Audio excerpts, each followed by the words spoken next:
here today at our webinar, and to thank you for taking the time out from your lunch to join us on our webinar today on managing teams and making your home workspace a safe environment. It's great to see we have a high number of attendees today, so again, thank you for all your support. I'd also like to thank Kathy McDermott, our events executive, for organising the webinar and all the techie stuff today. At least she's doing it, not me. So we're all live, so great. Thank you very much, Kathy. Okay, so without further delay, I'll kick it off. I'm delighted to be joined by Chris McDonough from CMD Group. He's the managing partner of CMD Group, who are the Northwest experts in improving business performance through developing people, leaders and management and individuals and teams within the business sectors. I suppose COVID has definitely changed the way and the where and the how we do business, and managing teams, whether they be at home or in the office, has now become more critical area than ever. And I'm delighted to be joined by Chris, who's actually going to give us some practical tips and advice on how to do that. Chris is then going to be followed by James. James is a senior ergonomics with COS Ergonomics, and their aim is to provide a safe and healthy and comfortable and productive workplace. I suppose after RTE's little piece last Thursday in relation to employers and their obligations under home working from home for their staff, this has brought this whole area into focus. And James is going to outline employers' obligations, but also going to let us know about tips on how we stay safe and our well-being and look after ourselves when we're working from home. So without further delay, I'm going to hand you over to Chris. So Chris, welcome and thank you very much. Thank you, Liz. Thank you for that introduction and for inviting me here today. And thank you, Kathy, for getting this all organised the last few days and getting all the technical issues dealt with. So guys, delighted to be with you virtually. So wherever you are, you're welcome online today. Hopefully, I always hate when somebody introduces me as an expert, because I says, oh damn, now I'm surely going to fall down and do something or say something that will totally make a liar out of Liz. But anyway, look, we'll do the best we can. I'm going to share my slides with you now. Hopefully that everything just goes as it's supposed to. Yep, that's all up, that's good. So for the next 2 or 3 hours, guys, we're going to talk about managing your team remotely and that, and maybe you might get your lunch then after that. Now, I think about 20-25 minutes I should be with you, and hopefully that I'll be able to share some ideas and some examples of what we have done ourselves here managing our teams remotely. And just like you, I think it's important for me to say that, you know, we were catapulted into this remoteness last year, the same as most of you that are listening to me today. And this became, you know, we on a Thursday evening made a decision that the following Monday morning, all our staff and our teams were going to be working from home. And what a weekend that was, getting everybody set up in their homes with the computers, the phone lines, everything. It was a crazy. So a lot of what I talk to you today about, I am talking from actual experience. We have been through it. I'm talking again from experience with all the small and medium companies I've worked with over the last couple of months with the management teams, trying to get this whole, you know, remote management working, and what a challenge that has been. But, you know, it's now become the new normal for thousands of companies and thousands of people. And the question I always ask the leaders and managers when I'm with them and visiting companies and that remotely, I always say visiting, everything is remotely now. The question I ask, is your team adjusting to what is the new normal? But the big question is, and it's the one that I find is forgotten a lot of the time, is, are you adjusting? You, the leader, the manager? Because everything seems to concentrate on the teams, on the people working. But, you know, we forget about ourselves that are the team leaders and the actual managers. And I always ask that question. And I ask that, and if you are a team leader, don't forget about yourself. I use the example of on the airplane. When they tell you to put on your mask, you put yours on first so that you help yourself and you're right, because you're no good to anybody else if you haven't protected yourself. And that's the reality of it. So, we have to embrace this new paradigm and figure out how to make it work. That's the reality. We are in a new world. And from September or towards the end of the year, it's become, working remotely is going to become statutory, in inverted commas. And so it's how that's going to work for a lot of smaller people. James is going to guide you on all that. But this slide you have up there now was the CEO of Zoom. And my goodness, if any of us thought this time last year, when we have bought shares in Zoom, we wouldn't, we would have made some money. But little did I think, if you asked me last year, would I be delivering all my training through Zoom virtually? Would I be doing all my meetings virtually? Would I be doing all my coaching virtually? And I would have said, absolutely not, because I'm a social person. I love that interaction. I get the buzz from people in a room, and I need that buzz. But my goodness, how it has changed. There's no question about it. So the first thing that I would like to talk to you about today is I see a few rules that remote leaders need to understand. And they're very simple and basic. The first one is think about leadership first and location second. Location is irrelevant. You're still a leader and you have to think that way. If you start thinking of location, you somehow slip out of your leadership role. And it's important, it's leadership first. The second thing is leading remotely requires you to think differently. You have to think differently. And I'll talk you through that in the next 20, 25 minutes. Working remotely changes interpersonal dynamics. You now got to work at building those interpersonal relationships and the dynamic. You have to. As a leader or a manager, you need to focus on achieving goals, not setting them. And you need to communicate in ways that works best for others, not ways that work best for you. And this was one of the biggest challenges we found with the management teams that we were working with. I've always used this communication. This is how I communicate. I'm not going to change. I don't want to use Zoom. I don't want to use this. I don't want to use that. We have so many communication tools. What works best for my remote workers? Because communication is key. And the sixth rule that I want you to try and understand is leading successfully remotely requires understanding what people are thinking and not what they are doing. And that's a change of mindset for you, as I said, up in number 2.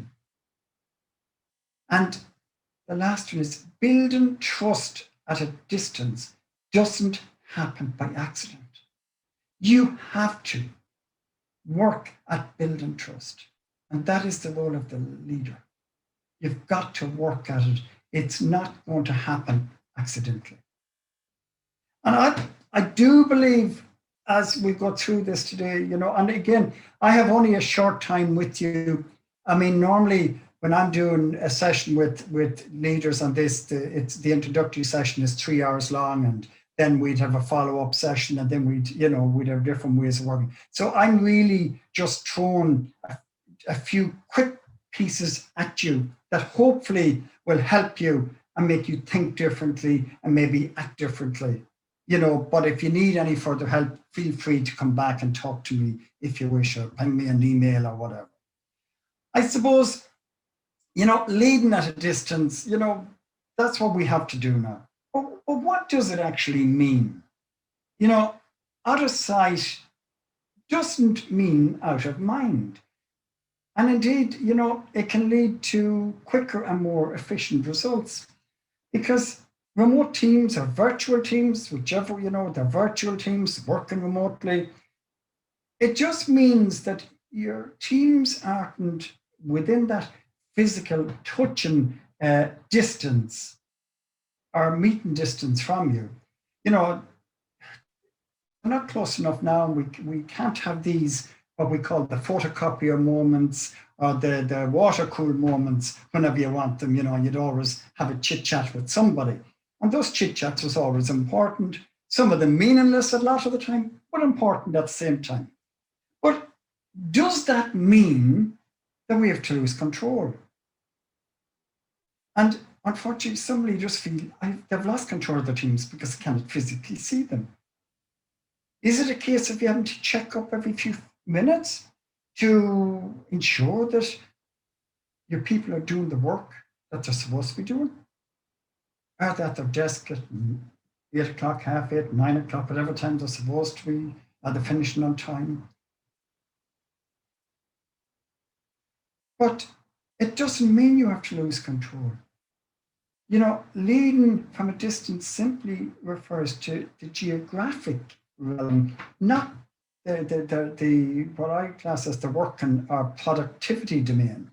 You're still able to maintain that productivity, get the quality results, even if members are out of reach. And believe it or not, it's actually possible to obtain better results from a virtual team than if you have them all in the same office. And I say that with confidence because I've proven it with one of my own teams. They're actually working more productive at home than they were in an open plan office. And that is still balancing when we did a sort of a review of this, it's balancing children, kids at the house, school going on and everything, and still balance. And still, this particular team have been more productive than they were. So, there are benefits. There's no question about it. Loads of challenges. There's definitely, without a shadow of a doubt, there's challenges. Let's look at some of those challenges that as a remote leader that you're actually facing. And, the first thing is that low social interaction, because in the office, as we said, people can have those informal chats with each other at a moment's notice. And working remotely, that actually takes that greater effort, but it must happen. You as a leader have to make sure that it happens. The geographical distance, well, we all know that, without us being in lockdown, the geographical distance is, everybody is miles away. But this is going to keep continuing, when there's no lockdown, we'll still have that geographical distance. But it just means that contacts need to be less informal and better planned.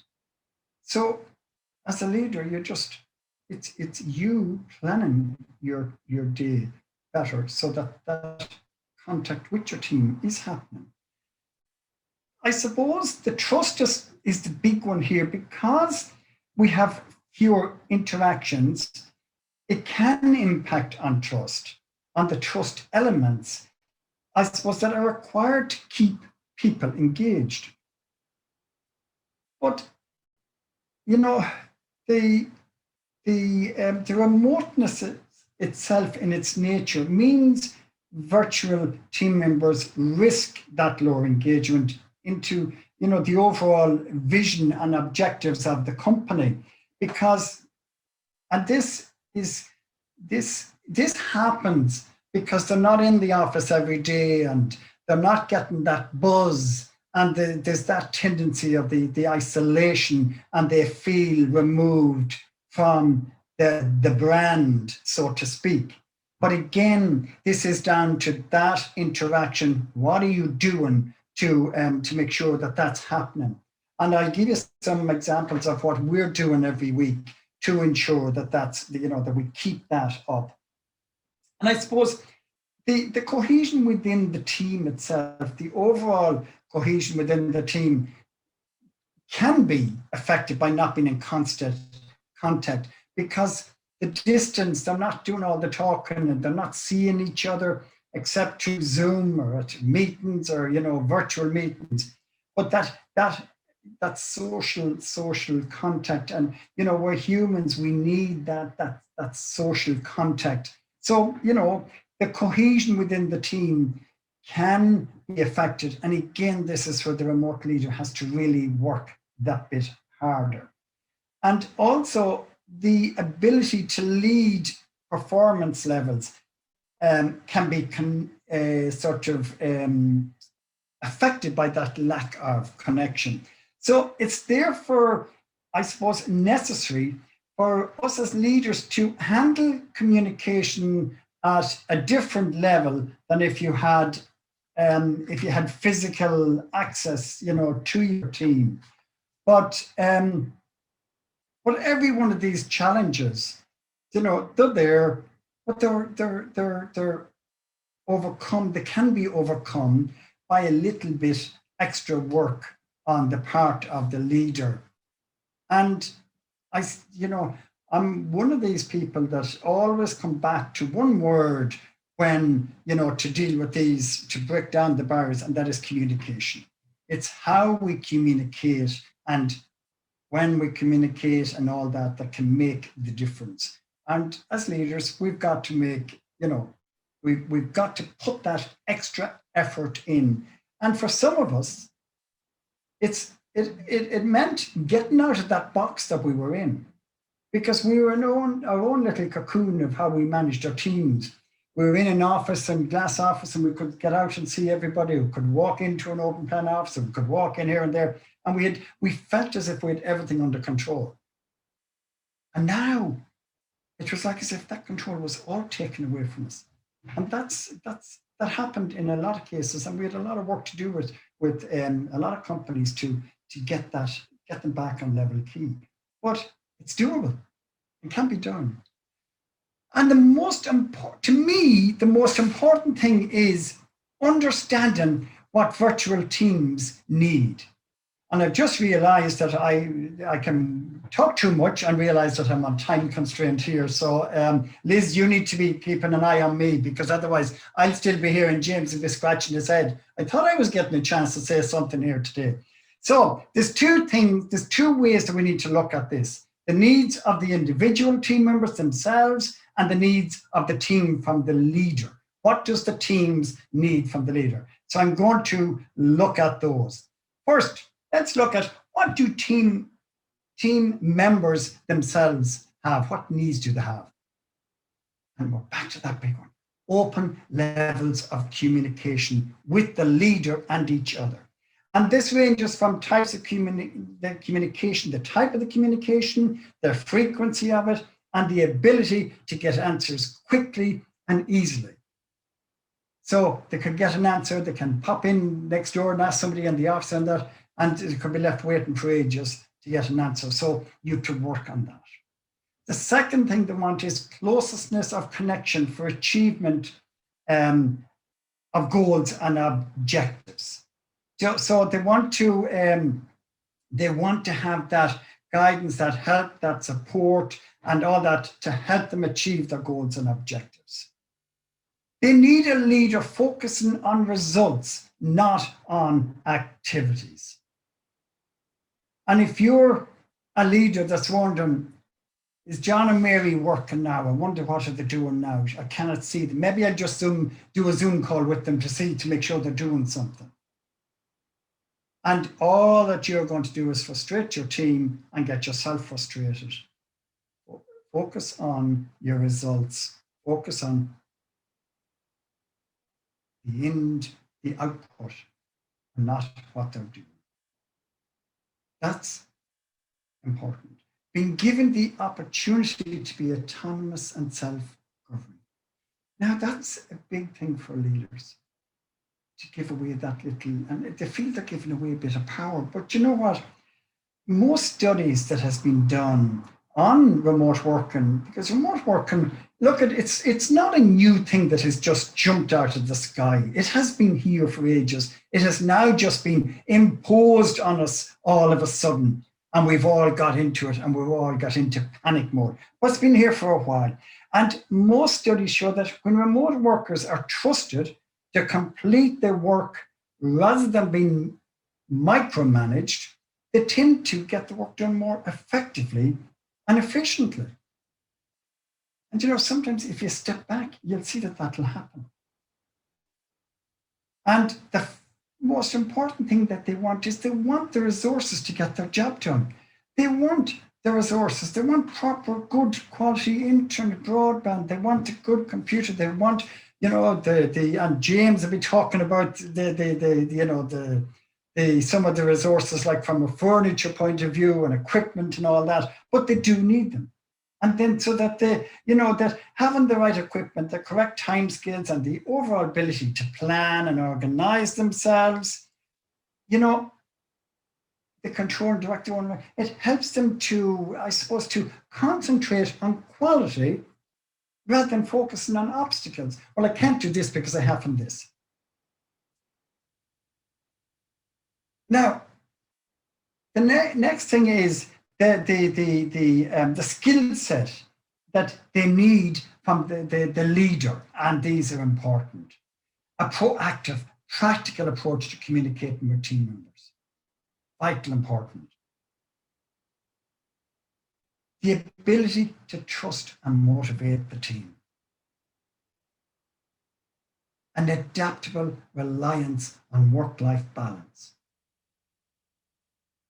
Now, I'm not getting into that because I think James is actually going to cover this off a little bit, but I need to share an example that worked for us when we started the remote working first, and we were checking in with our teams regularly at the beginning, because we had to go through all this and ourselves and get that trust and, you know, trust them to do it and all this sort of thing. But every week we'd speak to them. But one of our managers that was working remotely said her biggest challenge was, you know, having a child, I think 4, maybe 3 or 4, that was non-school going in the house. And she said she was really struggling with that. And we said, okay, so what do you want? Well, she says, I want to start work a bit earlier. I want to be, you know, to finish, maybe do a bit of. So like if the kid needed to take an hour off and attend to the child, if that works, we had to trust that person that were going to do their job. We knew what the output was needed.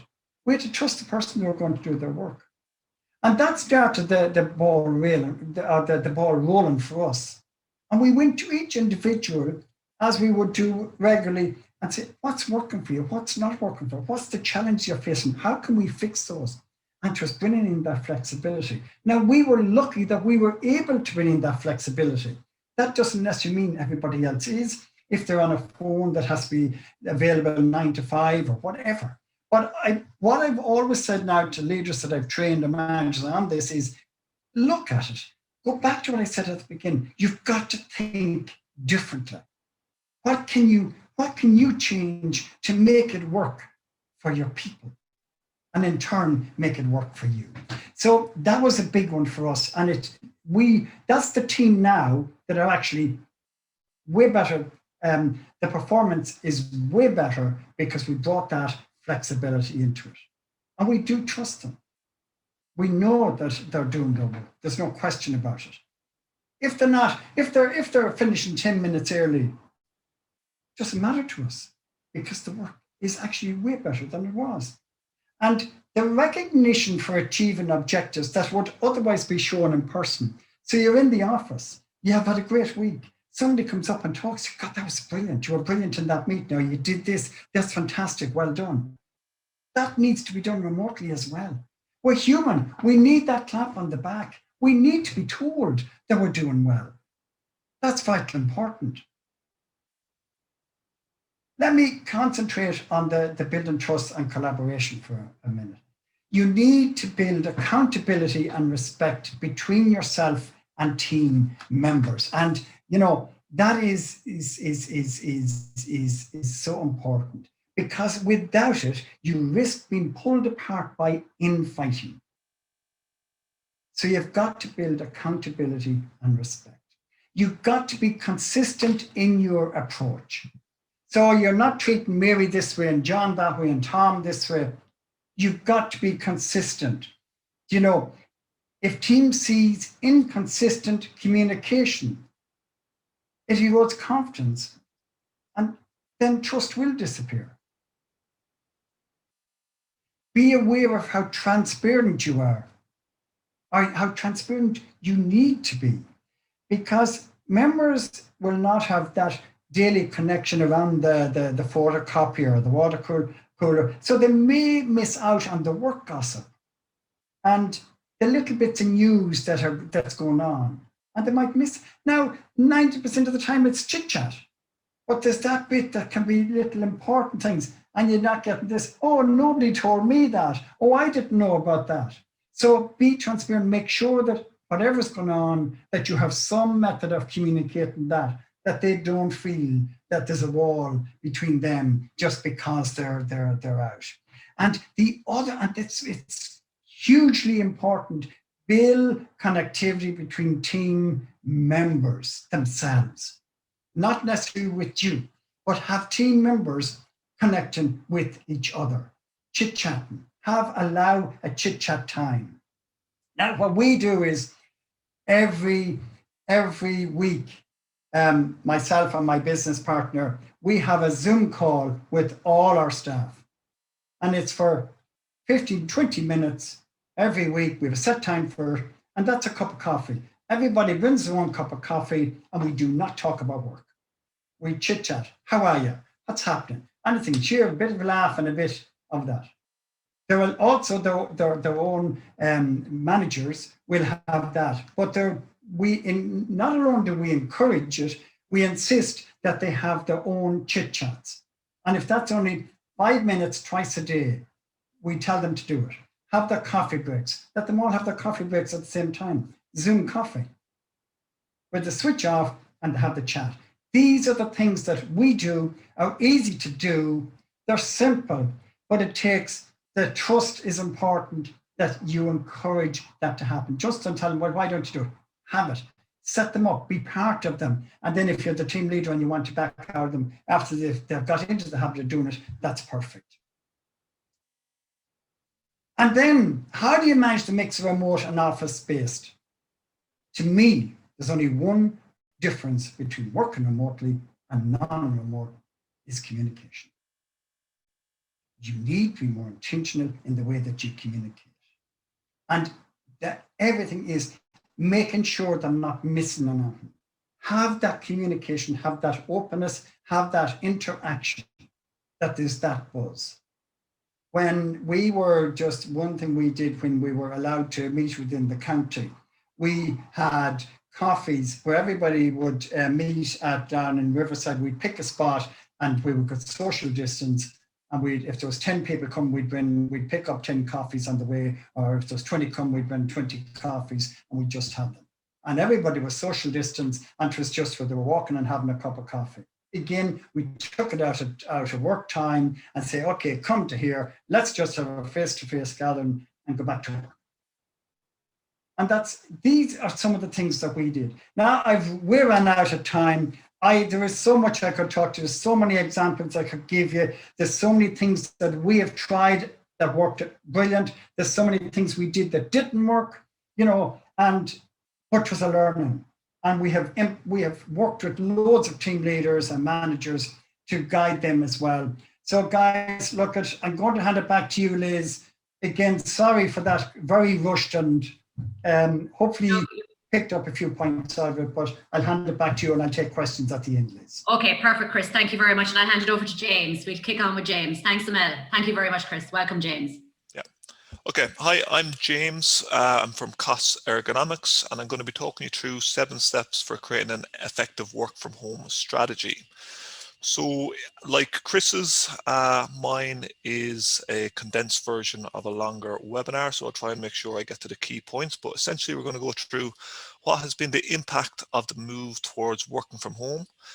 I suppose ergonomics role in working from home. There are some legal considerations that we need to make sure we're being compliant with the health and safety legislation. And also, I'm going to talk you through the 7 steps for creating an effective work from home strategy. There is a case study, and if we have time, I'm going to talk you through an example of how an organization managed this change and some of the feedback that they have.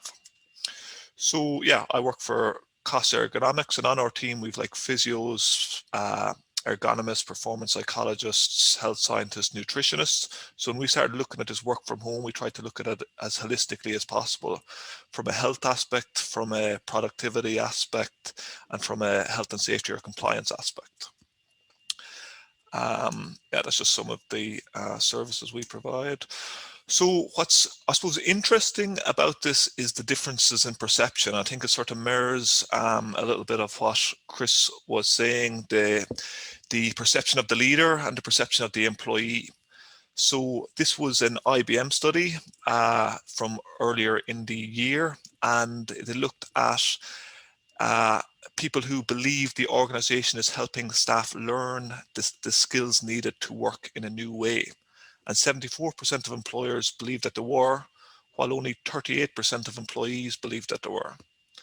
They looked at who believed the organization is supporting the physical and emotional health of its workforce. Again, 80%, so the vast majority of employers felt that they were doing that and doing it effectively, but only 46% of employees believed. And that gap is there that, I suppose, when we have that proximity, like Chris was saying earlier, we're in the loop. We understand I suppose how our team are feeling or the challenges that are facing, but without that, it's a lot more difficult. 86% of employers believe the organization is providing clear guidelines and expectations for how the organization will work, and only 51% of employees agreed with that. So there's some large differences. When we look at ergonomics, so what we do as a company is we help companies manage their ergonomic situation. But what is ergonomics? It's essentially trying to adapt the environment to the needs of the people. We look at, I suppose, 3 core areas: the task, the environment, and the tools and the equipment that they have. And central to everything is the people who work in the space or the individual in the space. So we've gone from, I suppose, everybody working in the office, so sharing the one environment, to each person working in their own individual environment. But the challenge, I suppose, for employers is the employer has a duty of care to provide a safe work environment, regardless whether that's your office or the home. The task for all of us, like we're all more or less doing the same jobs that we've always done. And what has changed, however, is how we, I suppose, communicate with each other, how we interact with each other, and I suppose the day-to-day things that we, like the tools that we're working with.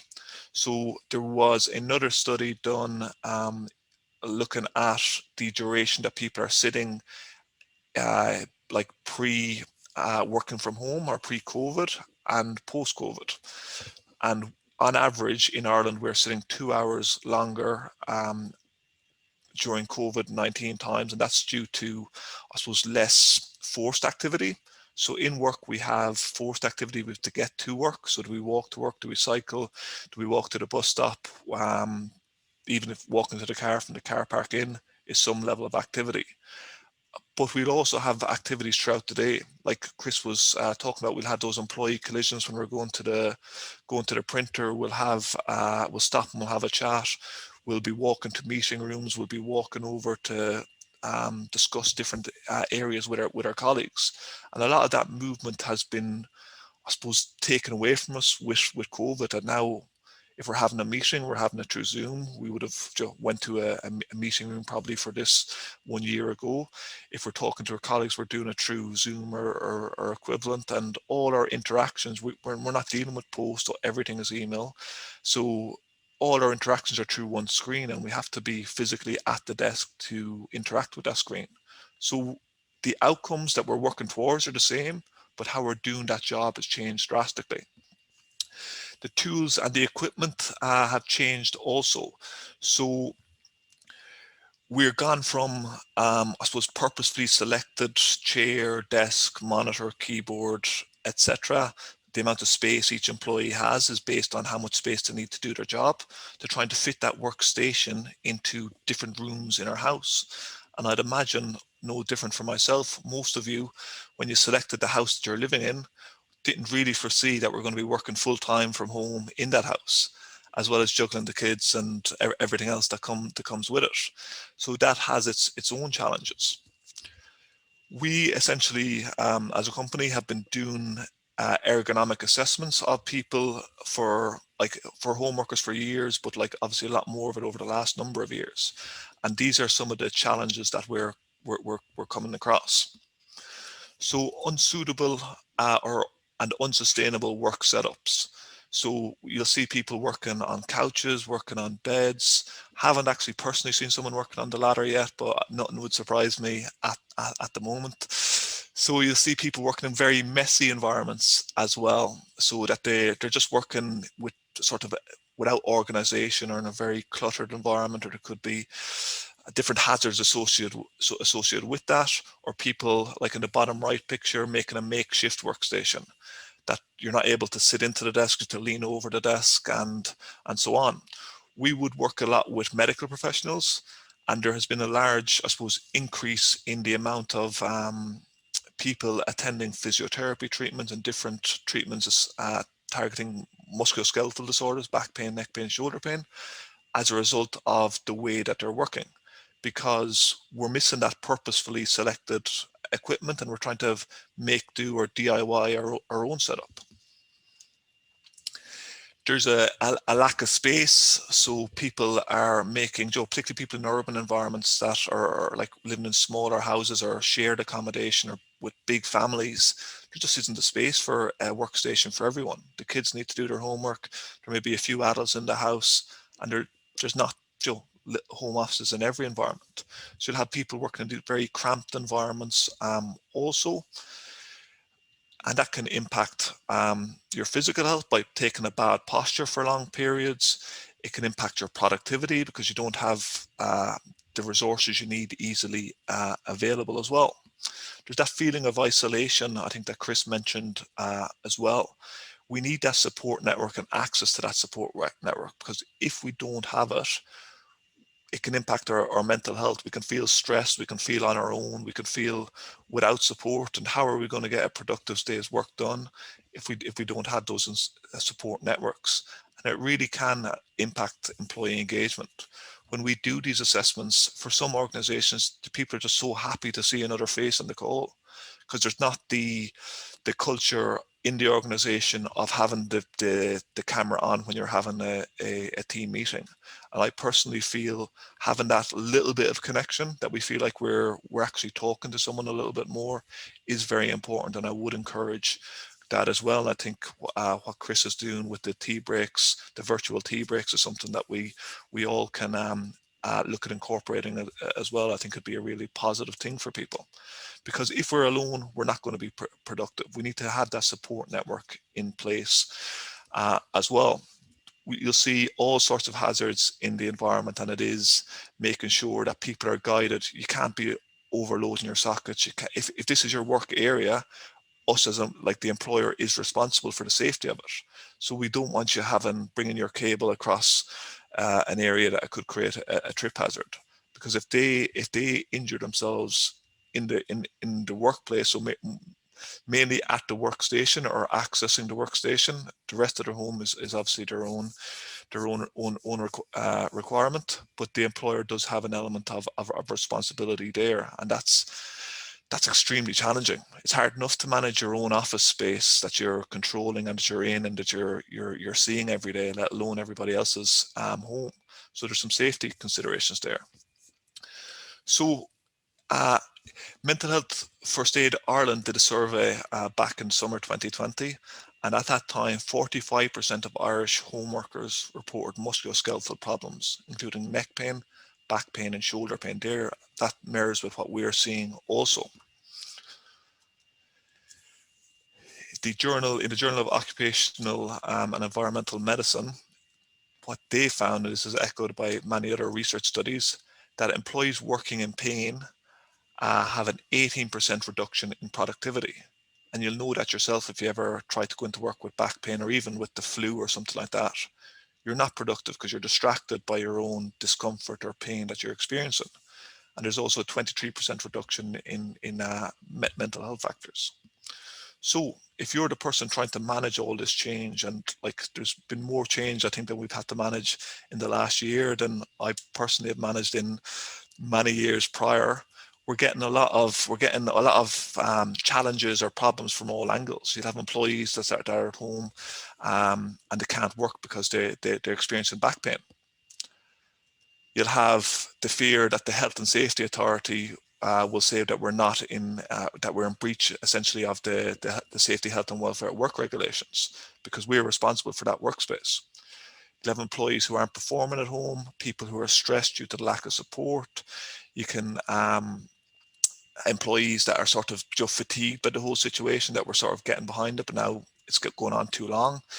People maybe having accidents, injuries, or have that feeling that the employer doesn't care because I suppose they're not supporting or the lack of contact.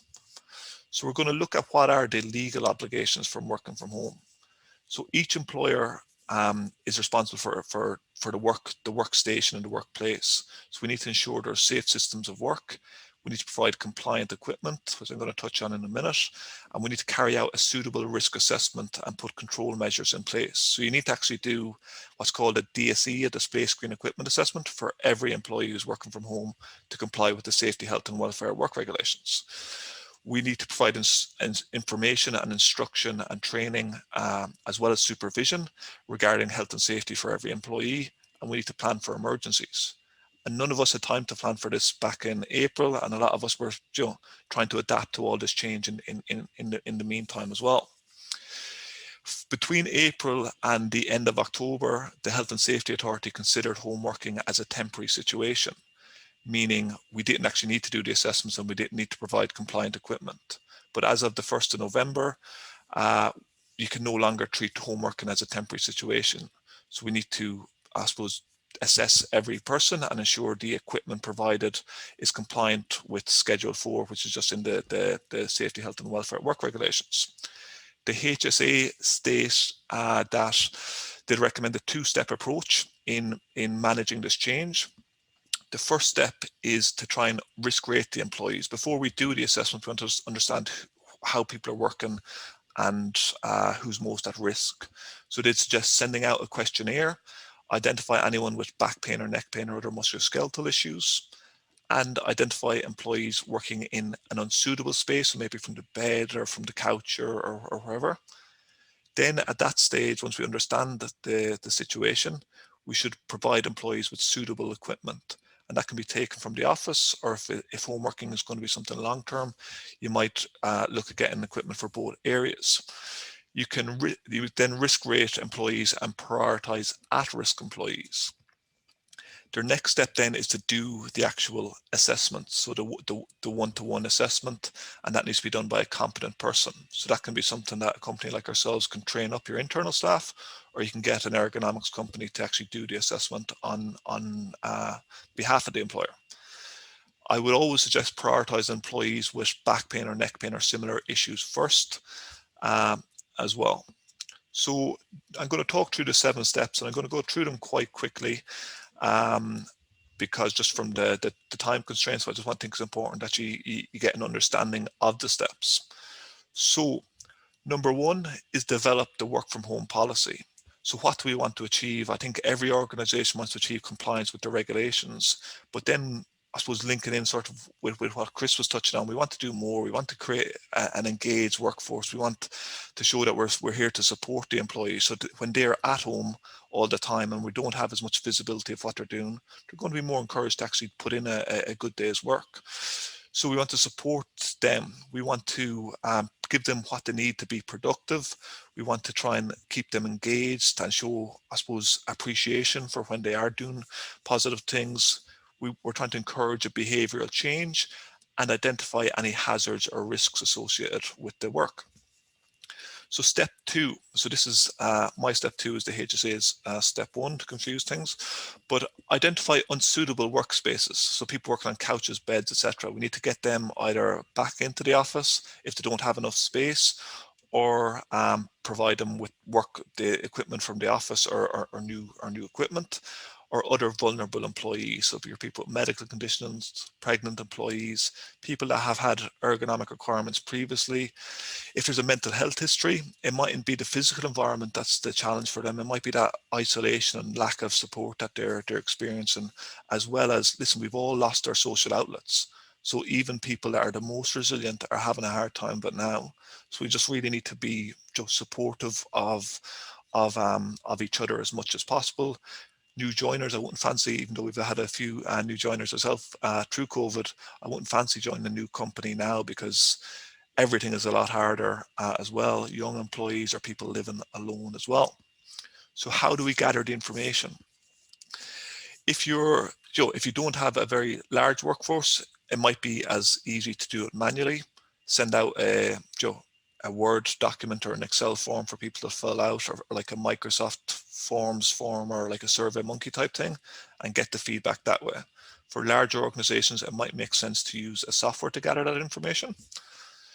Okay, so we need to provide suitable equipment. So the relevant regulations are the safety, health and welfare work regulations, and the relevant section is Schedule 4. It's in Chapter 5. So what do we need to provide each employee who's working from home? We need to provide a suitable chair, one with back height adjustable, back tilt adjustable, it needs to be height adjustable. It should have a 5-star base, suitable casters, which are the wheels. So if it's a hard floor, you want softer casters. If it's a carpeted floor, you want normal casters that you have in an office, or hard casters. It should be able to swivel. So basically a normal office chair, essentially. It needs to be, it doesn't need to be reflective of the existing equipment, but it needs to have those features. We need to provide them with suitable IT hardware and software. So going back to what Chris is there, if we don't give them the technology, they're not going to be productive. If an employee has insufficient space and we can't put a safe work environment in there, I would suggest that it's not suitable for them to work from home. Once the level 5 sort of restrictions end, I'd be trying to bring a skeleton staff back to the office who just don't have the space at home. So how will it be funded? How will it be supplied? I don't really have time to go in for that. I suppose on the chairs, each of these chairs look nice, look decent, but none of those chairs are compliant with the safety, health and welfare work regulations. So make sure you're checking what are the minimum requirements for those chairs, because heaven forbid you get a claim down the line, then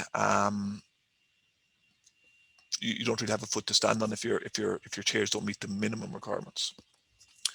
We need to provide information and training. So the information can be like a guide to home working. I might actually send on to Liz or Kathy one of our guides that you can it's sort of like you can give to your employees, and it's like a DIY how to manage your home working, how to set up the environment and all of that type of thing.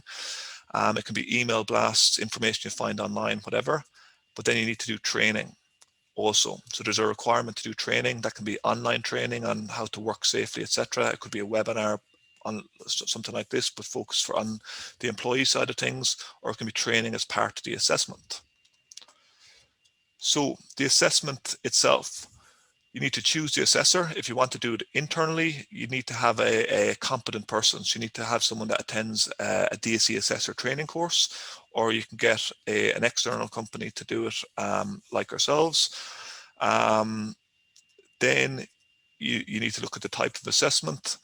Online training and self-assessment isn't sufficient to be compliant. It can be used, if you have a large organization, it can be used to reduce the time in doing the assessments, but it needs to be a video call assessment where you actually see the person. So I have a little video here that I'll just show briefly. So this is basically an example of an online assessment. So there's the person working from home. I need to actually be able to see them at their workstation. So you see them from a side view, so they need to answer the call on their phone, so you can see them, and then we need to assess the environmental factors. We couldn't just have a face-to-face call like a normal Zoom call. It needs to be an actual assessment of the work area as well. And then you're assessing the posture and the behaviors and things like that. So it's sort of an education piece. We need to train them how to do it and so on. So that's how you do a compliant assessment, and it's important that it is a compliant assessment, because otherwise you're not covering yourself legally. Okay, we need to address individual issues. There's no point doing the assessment and then highlighting these issues and not acting upon what's either not compliant or where an employee is at risk. In reality, if you do the assessment and you identify risks and you choose not to act, if something happens, the risk is now foreseeable. You've known about it and you've chosen not to act, so I suppose it's not advisable. And then the analyze and improve is, if you're doing it, sort of try to learn from it so you can learn more. So we've all these headaches, but the key to it is sitting down and getting your policy in place early days and making sure that you understand the risks, and then those headaches, I suppose, go away. I'm just going to fly through this. This is just basically a case study of an organization that we worked with. They had 96% of the staff working from home, and yeah, health and safety was a key thing. The main issues they were having, 77% actually had a comfortable workspace before we did any assessments or anything like that, but 20% said their current work setup was impacting their physical well-being. In those scenarios, we just arranged a webinar series followed by the ergo assessments. And then I suppose the feedback was a little bit more positive, because little things, people don't think about how they work, and particularly when you take away the structured environment, they can work in all sorts of crazy ways, I suppose, for lack of a better word. This is just some of their feedback. There was strong engagement, better ergonomics led to better productivity, etc. What we are going to do for you is, if anybody's interested in doing it, we can only do it for 3 organizations, but we can do basically a one-to-one call, and we can review, I suppose, what your thoughts are in managing it, let you know if does it meet compliance. If it doesn't, we'll tell you how to do it in the most cost-effective manner, logistically how to manage getting the equipment out to them and things like that, and the quick wins that you can get as well. So yeah, you can stick an email down to inquiries@kos.ie and just reference the chartered accountants. So I sort of ran through that as fast as I could. So I think we're opening the Q&A here as well. So I'll put you back to Liz. Yeah, just a quick question there for you, James. Yeah. Yeah, even if a person is only, let's say, working 1 day from home, is it the same obligation on the employer? So basically what the regulations say is someone working from home habitually. I think you could make the argument, if they're just working 1 day at home, that it's a temporary work area. I think once you go to 2 days plus, you'd probably need to be providing a compliant environment and do the assessment and so on. Okay, that's great. Another question I think there for you, Chris, is any evidence of remote working adversely affecting younger or older employee age groups? No, I don't. It's funny, I was only asked that question yesterday evening, and I didn't get time to do any research on to see was there any evidence. But I don't have any evidence at the moment. That's not to say it doesn't exist. I haven't got time to research it, but nothing has come to me that I know of at the moment. Okay, that's great. Another question then is, any percentage of workers will, is there any idea of what percentage of workers will stay remote working after the pandemic is over? Yeah, that's an interesting question. And I have a little bit of evidence on that on 5 companies that we have done a bit of work with and sort of talking to their teams. And in that included my own team. And it ranges between 30 to 40% that want to stay working remotely. But it's funny, the majority of people actually want to get back. Now, some would like to work remote maybe 2 days a week and work 3 days a week or something like that. But the about 30 to 30 to 40% would work remote all the time? From our experience, most of the organizations we're working with, what most are talking about is working towards a hybrid model, like Chris was saying, that they sort of part in the office, part at home. A lot of them are really rethinking about how they're managing their office space as a result, and many of them are thinking of going to an agile workspace where it's not necessarily assigned seating for everybody, but you'd only have 60% of the workforce in on any one day, so you're only going to have 70% of the seating or something along those lines. Okay. And I take it working from home, there's the obligations or the onus on the employees too to have a certain level of safety around them and all of that. Yeah, like it's basically if they injure themselves outside, like not doing the actual work, that's their own issue. They need to take responsibility for the environment, but you as the employer need to guide. The environmental factors are their own responsibility in the most of it. You might need to provide lighting if they do a lot of paperwork or something like that, but you need to give them the guidance of how to set up their environment safely. Okay. And then any tips just to make home life work easier on people? What would be your one or two big things just to... The key things for me, I think, is on your setup, at the very least, have a separate keyboard and mouse to your laptop and elevate the laptop screen. That's the easiest win you can get. And then after that, I would suggest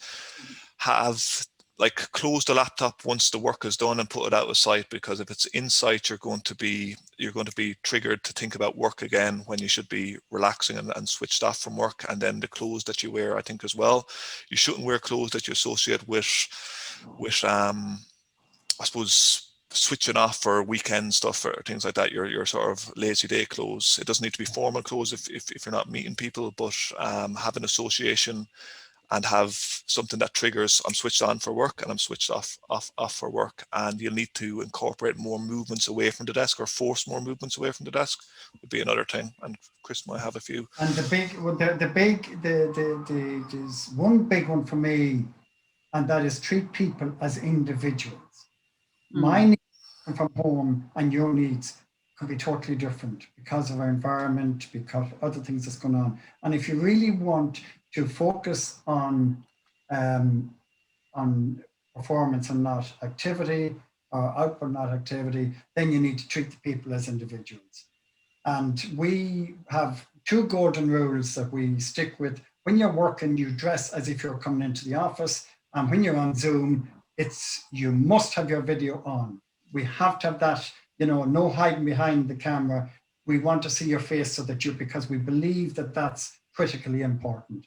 It's the closest to social interaction that we get. I'd agree. Okay. So your big two takeaways really, Chris, today are, maybe do a coffee morning or a coffee break, and then to be on Zoom face-to-face, just to encourage people to stay in contact. Absolutely. Okay. There's another question in here. Sorry, guys, I know I'm running out of time and I'm probably pushing them.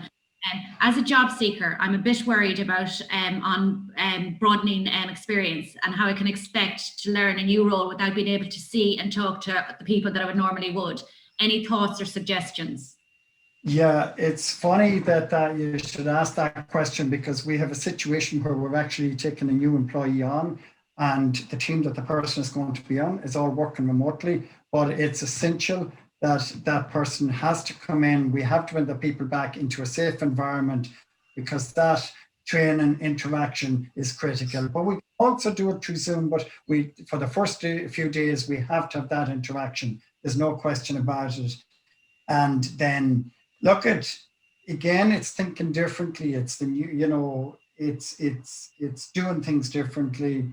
And it's, to me, bringing people in, we're lucky we have the space to have that we can have people and have them working far enough away from each other, but yet getting that cohesion but it's a challenge. As a job seeker, I think I'd be asking the employer how they're going to onboard the employee to make sure it has been thought about as well. Absolutely. Okay. Yeah. Okay. Listen, guys, I know it is 2:00 and I know we're just out of time there. So again, I'd like to thank you both for participating. I think everybody's found it very informative. And thanks very much, Chris McDonough, CMD Trading Group, and James Kennedy, Cost Ergonomics. Your emails are all up there, and if anybody wants any more information, they can contact us so we can give out your details. And James, thanks very much for doing that offer as well for anyone who wants to participate here. No worries. So thank you very much, lads. I really do appreciate your time and effort. Thank you both. No problem. Thanks a million. Stay safe everyone. and be good. Thank you very much. See you guys. Bye-bye. Bye. Bye.